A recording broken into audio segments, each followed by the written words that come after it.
Hello, and thank you for tuning into this week's Mayor's Update. As always, we have a lot of important information to share with you here this week, so please feel free to share this video with your friends, family, relatives, and anyone else you think might find this information helpful over the course of the coming week.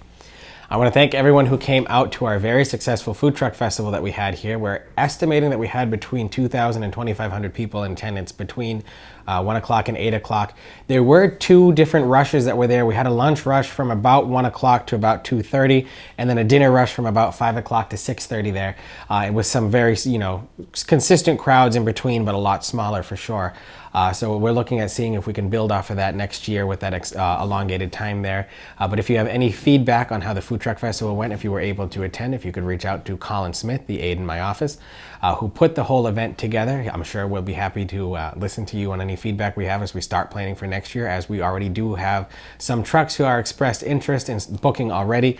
So we are working on getting that all together. So thank you very much, Colin, for working for that, and everyone else involved with the Gardner Police Department, Gardner Fire Department, and Gardner Health Department, who worked with Colin to really put all of that together and make sure all the trucks had everything they needed to get going so that they could be in attendance at that event.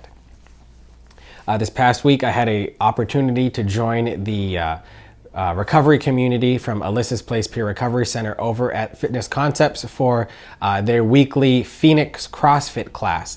For those of you who are unfamiliar with this program, Fitness Concepts and CrossFit have partnered with Alyssa's Place every Tuesday night at 7:30 to do a free CrossFit class for those who are in recovery, those who want to support those who are in recovery, or those looking to just live a sober lifestyle.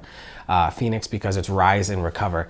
After that is the theme of that event there. So Tuesday nights at 7:30 p.m. over at CrossFit behind Fitness Concepts. If you're looking for more information on that, you can contact Alyssa's Place Peer Recovery Center, as that is something that is happening every Tuesday for the rest of the summer.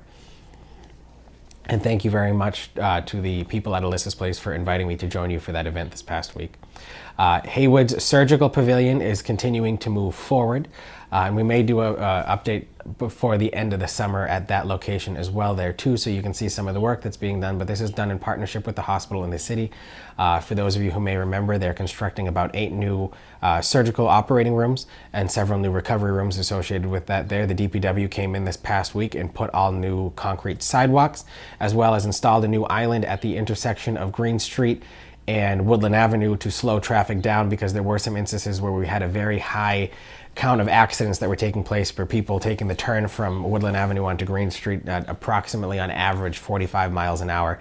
So this will require people to actually stop at the stop sign and take a turn before turning onto Green Street to make it a safer environment.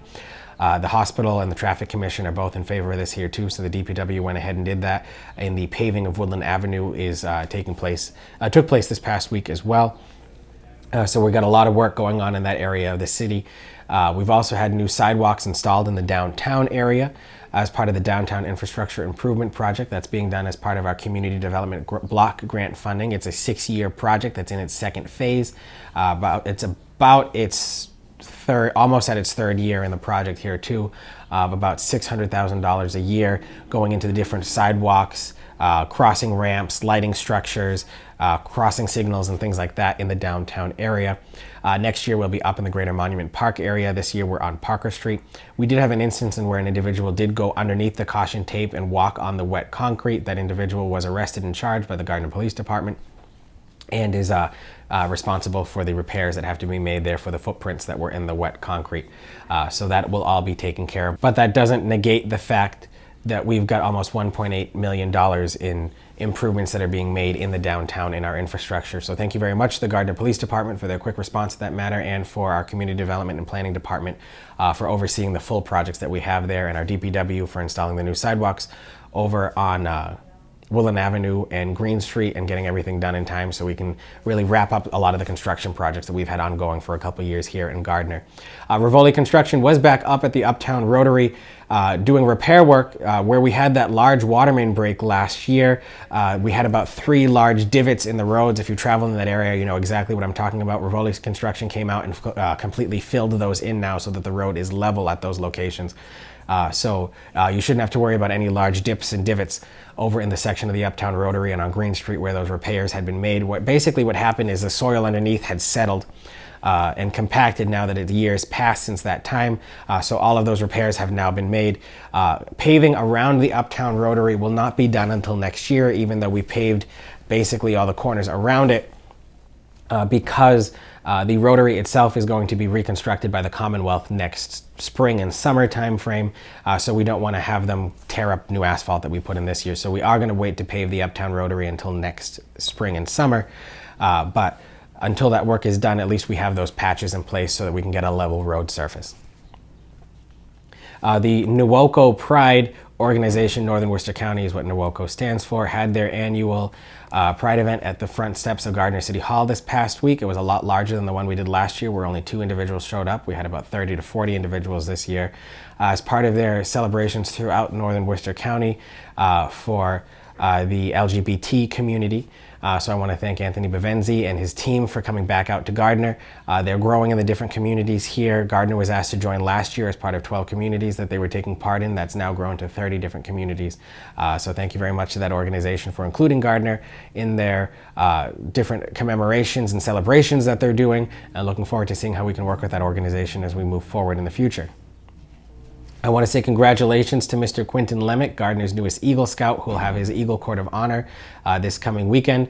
The projects that our Eagle Scouts have been doing have been really remarkable here in the city of Gardner. And if you get a chance to see any of these different projects that are happening, we've had several Eagle Scouts come up this summer in the city.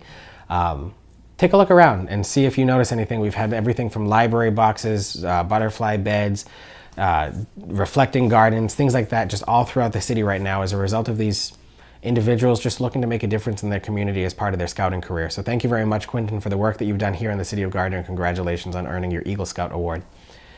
The Gardner Dog Park is having several different improvements made to it. The Gardner DPW is putting in a lot more new wood chips to try to address some of the drainage issues. We had a lot of puddling issues this past year.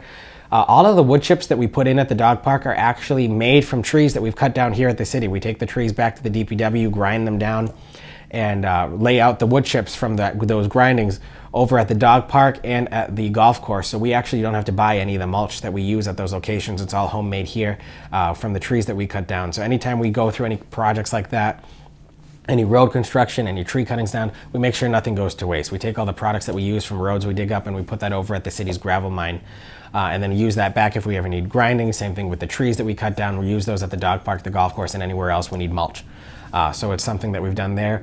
Working with our community development department too, we're also able to install 2 new shade pavilions.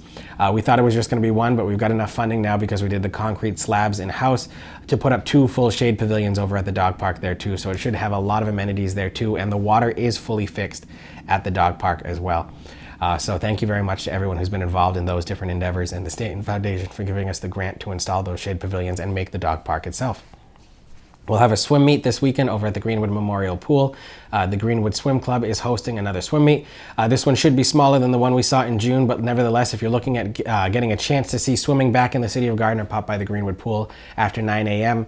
On Saturday and Sunday this coming weekend, and it should be a great time for everyone there. We've also installed a new banner in memory of Mr. Don Lemieux, who coached swimming and really made swimming a staple here in Gardner, and grew our swimming with our Olympic athletes, the different swim teams, bringing swim meets to the city. So thank you very much to Doug Monroe at the DPW for being able to make that memorial banner for Don that is hanging at the Greenwood Memorial Pool now as well. Speaking of the tree removal, like we did earlier, there were about 4 dead ash trees at Monument Park that no longer even had any bark on them due to them contracting Dutch ash disease. Those trees have been removed and fully replaced with new trees already. So if you've noticed some new trees being planted at Monument Park this past week, that's why. It's that in order to prevent any injuries or anything like that from the branches falling, because the trees had just simply gotten that dead that they were completely rotting out. We completely removed all the dead trees from Monument Park and replaced them. The larger trees that you're used to seeing the Christmas lights on are still there. Those were not affected by this. With some of the smaller trees just around the perimeter. So you'll see they've already been fully replaced, so there are no reduction in the number of trees that are there. They're just simply being replaced out with trees that won't contract this disease that several trees in the North New England area are seeing. So thank you very much to the DPW for planting those trees out there. And then lastly, we want to let people know that we, in conjunction with the MART system, we were able to install a couple months ago that new bus stop over in front of the Prospect Street School. That is going to be growing soon. MART received a $180,000 grant from the Shared Streets and Spaces grant program from the Massachusetts Department of Transportation, and will be installing anywhere between 4 and 10 bus stops in the city of Gardner over the course of the next 2 years. And they'll be working with city and state officials to determine where best to put those bus stops. So if you see those popping around the city as well, that's all part of MART expanding their services here in conjunction with the city's request for adding different new bus stops and places to add new routes here in Gardner. So thank you very much to Bruno Fisher, the new administrator of MART, for the work you're doing in that one. MART's advisory board is made up of one representative of all of the governments of the 22 member communities that MART services, and I actually was recently elected to serve as the chair of that board. So in both the roles here as mayor and as the chair of that board, I'm very happy to see the different increase in services that MART's going to be doing here in Gardner coming up as we move forward. However, that concludes this week's update. Hopefully next week we'll get out to a different location around the city so you can see some of the different progress and projects that we've got going on here in Gardner.